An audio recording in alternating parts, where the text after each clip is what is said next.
Yo voy a compartirles el trabajo que hice este semestre en el curso que se llama La aguja subversiva, reflexiones sobre la costura, el activismo y la construcción de la feminidad. Este curso, bueno, aquí he puesto, he buscado deliberadamente imágenes de una mujer que se llama Mary Cassatt, una artista impresionista. Y Mary Cassatt era norteamericana, pero pues se educó en París, una gran pintora que no ha tenido el reconocimiento que merece, como suele ser el caso con muchas de las mujeres que trabajan en este medio del arte. Y Mary Cassatt tiene una cercanía muy cercana con las mujeres y pues obviamente por ser mujer y por habitar este mundo femenino, y dibujó y pintó a muchas mujeres haciendo oficios de la casa, cosiendo, bordando, cuidando niños, alimentando, preparando alimentos. Entonces digamos que vamos a ver cuadros de Mary Cassatt porque está muy vinculado con el tema que he trabajado en el curso. También tengo que decir que para claridad de las personas que están aquí escuchando lo que tengo que presentar, este curso es parte de la línea que ofrece la universidad como currículo central en artes y humanidades. Estas materias, al igual que el INA, digamos, son materias que son vistas por estudiantes de varias carreras en varios semestres, además, cosas también hace más compleja la situación porque tenemos tercer semestre hasta noveno semestre. Y digamos que nuestra competencia desarrolla ese pensamiento crítico. Entonces, digamos que cada electiva o cada materia apuesta a formar a un estudiante o a los y las estudiantes en pensamiento crítico a partir del tema que se trabaje desde el curso. Entonces, voy a contar un poco, lo digo, esto lo aclaro porque es importante, para mi curso es importante tener esto claro porque digamos que toda la apuesta que yo puse en marcha cuando llegó el confinamiento tenía que ver mucho con aquello que, mejor dicho, yo volqué el curso a entender cómo el confinamiento nos afectaba más a las mujeres. Y creo que, digamos que no es evidente por el título del curso, la aguja subversiva, el feminismo, la construcción de feminidad, digamos que es evidente que el curso tiene una apuesta feminista y que me interesaba revisar em, temas, temas, digamos que en la coyuntura se hacían muy evidentes y muy importantes. Entonces, en el curso, y perdóname que haga un repaso pequeño del curso para hablar de lo que yo hago en la clase, porque me parece que es importante en este caso. En el curso lo que hacemos es revisar la aguja como una herramienta. Qué pena, yo vivo en una granja y aquí hay perros, gatos, gallinas, o sea, si oyen ruidos al fondo, pues la licuadora, en fin, yo me excuso de antemano, pero pues el micrófono no, yo cuadro la cámara para que no se vean cosas, pero el micrófono se cuela todo. Entonces lo que hacemos es que estudiamos la aguja como una herramienta de sujeción, es decir, cómo la aguja es una herramienta con la cual la cultura patriarcal, digamos, sujeta a las mujeres en un lugar o las confina en un determinado lugar, un determinado rol, pero también cómo este lugar, cómo esta aguja ha sido también una herramienta de emancipación a través de la cual las mujeres hemos podido expresarnos, ¿no? Hemos podido narrar historias, eh, coser relatos, en fin. La aguja me sirve mucho para estudiar la relación o para estudiar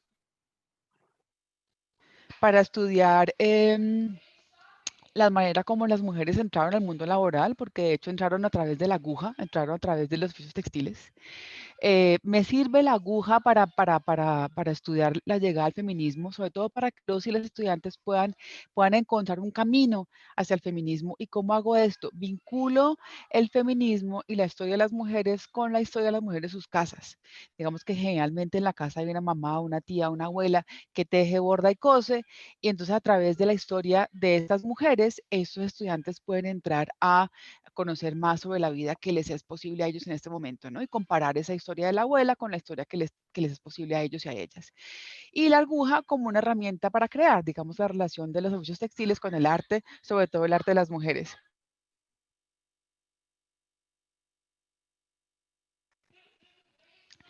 Entonces, ¿qué quería que los estudiantes aprendieran? Se llevaran de este momento, sobre todo, digamos, en este momento de confinamiento.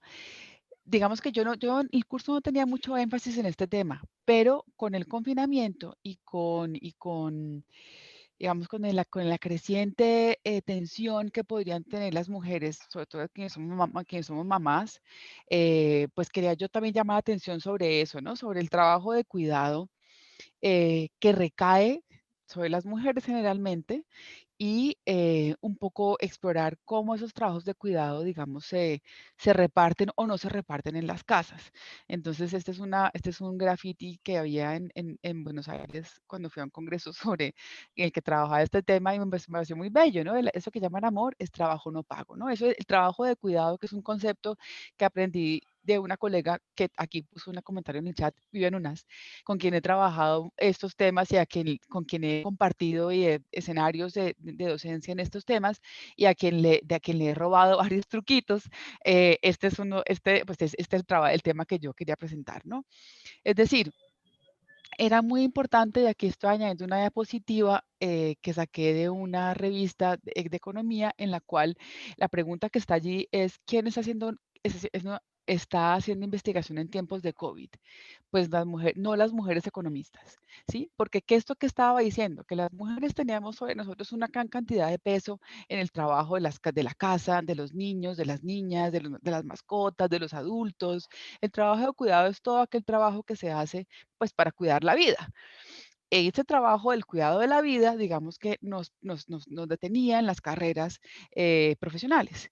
Entonces, era muy importante para mí que los estudiantes y las estudiantes pudieran hacer, digamos, hincapié de estas inequidades, ¿cierto? Y sobre todo en este momento en que eran mucho más evidentes, ¿no? Entonces, ¿qué herramientas utilicé yo? Digamos que yo, pues, como ya lo sabemos todos y todas, no es un lu el COVID y la pandemia, aquí va mi coro de perros, qué pena. El COVID y la pandemia han incrementado, digamos, la brecha de desigualdad y, pues, los estudiantes no todos tienen los mismos accesos. Entonces, pues, los accesos a la red y a la tecnología y a conectarse, pues creaban una inequidad muy grande, sí, pero todos y todas tenían probablemente, si no tenían, pues tenían cómo hacer observación, cómo hacer escucha, cómo escribir y narrar esto que estaban viendo. Entonces yo los puse básicamente a volver al papel y el lápiz, a volver a la observación de aquello que tenían más cerquita, ¿sí? De sí, que eran sus casas, ¿no? Y digamos que yo he aprendido de mi acercamiento con la antropología, porque digamos que yo hago parte de una facultad en la cual tenemos un programa de antropología y los temas que yo trabajo, me ha dado pues como que me ha acercado a la antropología del diario como una herramienta de trabajo muy importante sobre la cual uno puede utilizar para hacer reflexiones interesantes en trabajo de campo, por ejemplo. En este caso, yo lo que hago es que yo conecto un poco las lecturas que tenemos en la clase con ejercicios de observación en sus casas, en su vida cotidiana, ¿no? Entonces, una pregunta o preguntas que yo hacía en el diario, aparte del confinamiento, por ejemplo, yo les ponía a enumerar, aquí está, digamos, hay una entrada que se llama trabajo de cuidado. Y les ponía a enumerar, a que me respondieran estas preguntas, ¿no? Como que enumere qué tareas de la casa recaen sobre sí, sobre quién recae la mayoría de las tareas de la casa, quién lava la ropa, si se ha replanteado cómo se divide el trabajo en la cuarentena, ahora que hay niños chiquitos en la casa, ahora que hay que cuidar adultos, ¿no? Y esto un poco como para hacer conciencia de aquellos lugares a los cuales las mujeres tienen, digamos, unas tareas mucho más arduas y mucho más complejas que los demás miembros de la casa, ¿no? Em, por otro lado, digamos, este pensar el cuidado de la vida nos llevaba también a pensar un poco en las responsabilidades. Digamos que las selectivas en humanidades eran el lugar o son el lugar ideal para pensar en cómo nos afecta esta pandemia. Es decir, nuestra responsabilidad, si nos compete evaluar pensamiento crítico, es nuestra responsabilidad, digamos, instalar en los y las estudiantes una reflexión profunda sobre lo que estamos viviendo. Entonces, yo no podía dejar de conectar esto con el cuidado del medio ambiente, que es otra agenda feminista, ¿no? Digamos que el trabajo de cuidado es un tema en la agenda feminista muy importante, pero también, digamos, el cuidado del medio ambiente, que es parte de la agenda, pues, más general, digamos, de un ecofeminismo, como se llama la corriente que trabaja estos temas. Y justamente esta pandemia, digamos, que nos hacía evidente, cómo esta pausa, digamos, nos permitía respirar aire más puro, nos permitía oír de nuevo las aves, nos permitía como no estar atiborrados de pitos y trancones. Y también teníamos que pensar, entonces, como yo trabajo textiles, pensar en cómo nos vestíamos mucho menos, usábamos menos ropa, nos ponemos la ropita vieja que es más cómoda, y teníamos de pronto y también otra tarea que recae sobre las mujeres es el cuidado de la ropa, el remendar, por ejemplo, ¿no? Entonces, también nos puso a pensar un poco en cómo el consumo masivo, cómo el consumir y consumir y consumir ropa, que además está hecha para que se desvanezca o para que se rompa más fácilmente que la ropa que era hecha antes, era hecha para perdurar, ahora es para que no dure sino una temporada, cómo este consumo masivo de ropa también tiene implicaciones en el medio ambiente, ¿no? Entonces, y cómo generalmente quienes trabajan en estos temas, en estas fábricas textiles, son generalmente mujeres empobrecidas o gente, también hay hombres empobrecidos en condiciones miserables de trabajo, ¿no? Entonces, es una reflexión sobre el consumo que nos llevaba también, finalmente, el tipo de vida consumista que hemos llevado nos lleva a este confinamiento. Finalmente, podemos decir que digamos que es responsable en cierta medida por la manera como el planeta, como hemos explotado nuestros recursos, ¿no? Entonces, también queda hacer conciencia un poco del papel que ellos y ellas jugamos en esta pandemia, ¿cierto? Em, como bien lo decía un anuncio en un restaurante que no vendía, que no tenía pitillos, porque no los quería patrocinar, decía, pues solo es un pitillo, dijeron 8 millones de personas, ¿no? O sea, como que todos aportamos, si se quiere, a este caos ambiental en el que porque estamos atravesando. Y lo que me interesaba a mí es que ellos conectaran estas ideas, que conectaran esas reflexiones, porque finalmente pues a eso le apuntan las selectivas en humanidades, ¿no? Al pensamiento crítico, que tuviera una posición crítica frente a lo que estábamos viviendo y cómo ellos y ellas podían reproducir esto que finalmente desde lejos podemos criticar, pero que en últimas estamos todos tan embebidos en esa marea de reproducir o delegar un trabajo de cuidado o reproducir un daño ambiental, ¿no? Em, bueno, entonces yo quería como presentar esto porque yo sé que todo el mundo probablemente van a presentar herramientas digitales de trabajo y yo quería volver a las herramientas que teníamos más a la mano, papel y lápiz. Y que tal vez no era lo que lo que esperaban de una charla hoy, probablemente querían ver como herramientas digitales, pero realmente creo que la única herramienta con la que yo contaba en el semestre era con que ellos pudieran detenerse a pensar, ¿no? Con las herramientas que tenían a la mano. Em, y la aguja y el hilo era una herramienta para mí, para que ellos se conectaran con ese universo femenino o feminizado y se conectaran con sus madres y con sus abuelas, con las que probablemente encontrarían una guía para aprender de esos oficios textiles. ¿Y cómo transformó mi experiencia docente? Yo creo que también la pandemia nos ha puesto a pensar, digamos que siempre uno como profesor, como profesora llega a la hora de clase y yo, pues no sé cómo lo vivan ustedes, pero yo siempre pienso a quién tengo enfrente, ¿no?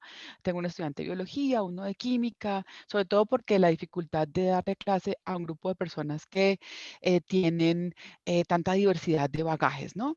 Entonces, em,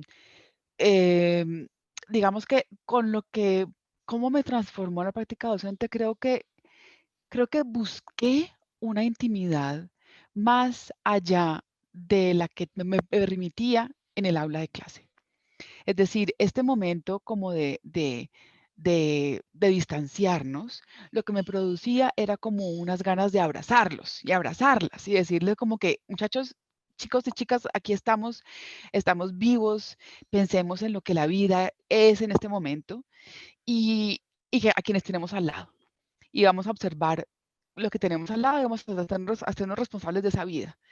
Y yo creo que ese acercarme o ese permitirme acercarme a ellos y a ellas con mi WhatsApp, dándole mi teléfono personal, diciéndoles que me pueden llamar a la hora que quisieran, cambió la manera como yo afrontaba el curso.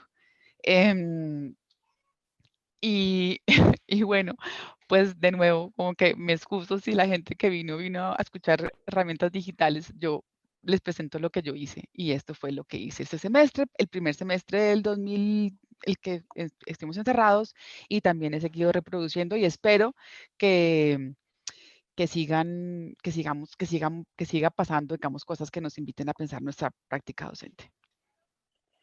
Vale, profesora Margarita, muchísimas gracias por su presentación y para nada, no hay de qué disculparse, profe. De hecho, uno de los aspectos que hemos recalcado en la educación no presencial de emergencia o los entornos virtuales de aprendizaje es que hay que potenciar las actividades que permitan que el estudiante le saque el máximo provecho a su contexto inmediato, y ese contexto inmediato es real, es tangible, digamos así. Entonces, digamos que su experiencia, digamos, es muy interesante en esa medida, y parte de eso es esa diversidad, digamos, de formas como los profesores resuelven, y creo que la suya se complementa muy bien, digamos, y enriquece aún más esta gran diversidad de propuestas. En el chat hay una pregunta, profe Margarita. La profesora Adriana Vargas pregunta, ¿y cómo entregaban y compartían los resultados de las actividades? Lo que hacían con el papel y el lápiz o las reflexiones, pregunta la profe Adriana. Em, Pues muchos y muchas no querían usar papel y lápiz, entonces usaban Word para escribir, ¿no? Porque ya digamos que ahí también hay a veces no se usa el papel y lápiz para escribir, sino que se usa el computador. Pero pues una foto de las imágenes, digamos, yo en el diario, por ejemplo, yo los dejo, el diario es una herramienta que a veces convoca a poner fotos, a poner calcomanías, a escribir con marcador. Entonces, pues la popular foto, la foto, una foto del trabajo, un PDF, sí, a veces hacíamos, pues aquí hablando cosas de digitales ya, hacíamos un Padlet y subían las imágenes a un Padlet o sí, compartíamos las imágenes, Vale, generalmente las hacíamos abierto, ¿no? Como que todo el mundo viera lo que los demás han hecho. qué bueno, profe. Profe Zuli, usted esa pregunta que está en el chat la podría hacer aquí en vivo, profe Zuli, Zuli Vallejo.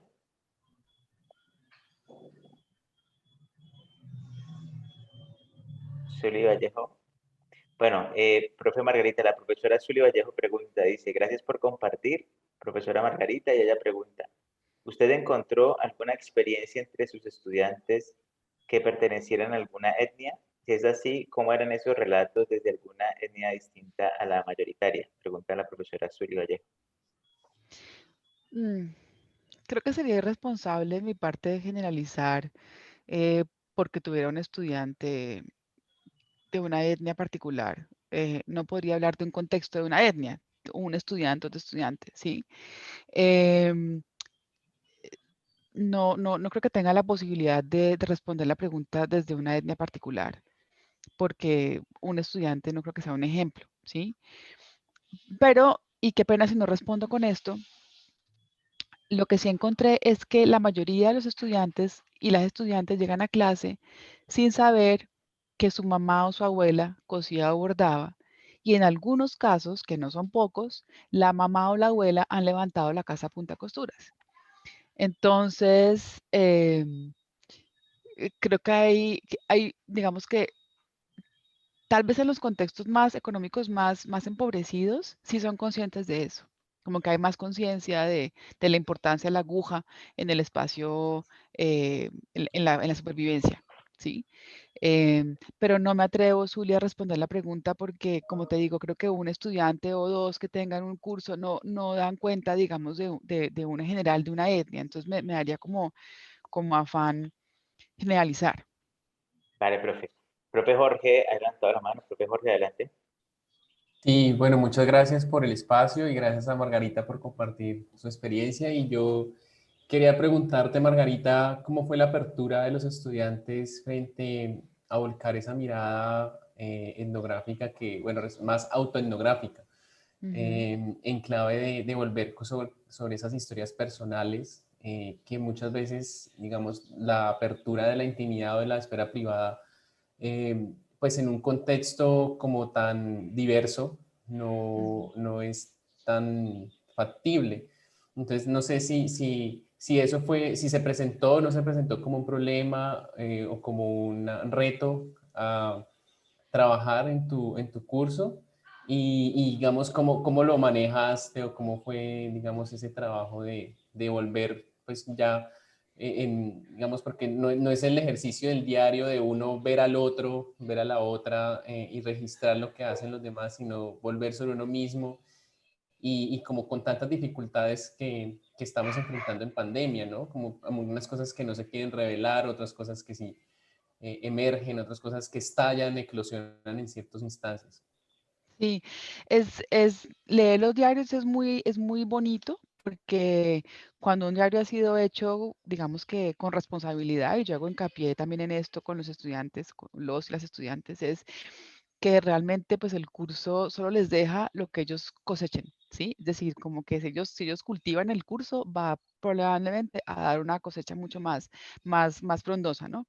Cuando leo los diarios, yo me doy cuenta de cómo van creciendo en la capacidad reflexiva, porque claro, como están conectados con las lecturas, por ejemplo, la pregunta sobre el cuidado está muy amarrada a lecturas sobre cuidado, a ver videos sobre, o ver o escuchar podcasts sobre el trabajo de cuidado. Cuando llega la pregunta del diario, digamos que estaban conectando la lectura, la reflexión de la clase con la reflexión propia en casa. Entonces, yo cuando leo los diarios me voy dando cuenta como que hay una progresión en la capacidad de reflexión, hay una sensibilidad que se va despertando. El diario es un ejercicio que generalmente lo califico solamente yo. Entonces, pues hay quienes son más tímidos y quienes son más tímidas y pues cuentan cosas, pero hay quienes son más arriesgados y arriesgadas y se lanzan a ser mucho más honestos consigo mismos o consigo mismas. Pero en ejercicios, digamos que han sido complejos porque, por ejemplo, trabajamos también el cuerpo, ¿no? Experiencias de cuerpo, experiencias en las cuales a veces hay cosas muy duras. Ellos y ellas tienen la capacidad de decirme si quieren o no ser leídos en voz alta. A veces se entregan de manera anónima esos ejercicios. O sea, yo sé quién entregó qué ejercicio, pero para el grupo, digamos, son leídos de manera anónima y comentamos sobre lo que leemos. Entonces, digamos, y si alguien no quiere leer algo, no necesita leerlo. Digamos que respeto mucho la privacidad de los estudiantes porque entiendo la dificultad que es ponerse de frente. A- Ahora, también sé que son ellos y ellas que han tenido el valor de decir, me duele el cuerpo o me avergüenza mi cuerpo, son los que han despertado en los otros y otras la posibilidad de decir, yo también tengo vergüenza de mi cuerpo, ¿sí? Y ha sido muy poderoso eso porque, porque creo que muchos vivimos con muchos miedos y temores y darnos cuenta que los compartimos con otros y con otras, digamos, ha sido muy revelador, empoderador. em, pero para responder la pregunta, digamos que siempre guardando mucho, haciendo un trabajo de cuidado, un trabajo de cuidado de las experiencias de los estudiantes y respetando su privacidad. Digamos que dejándoles ese espacio para la privacidad.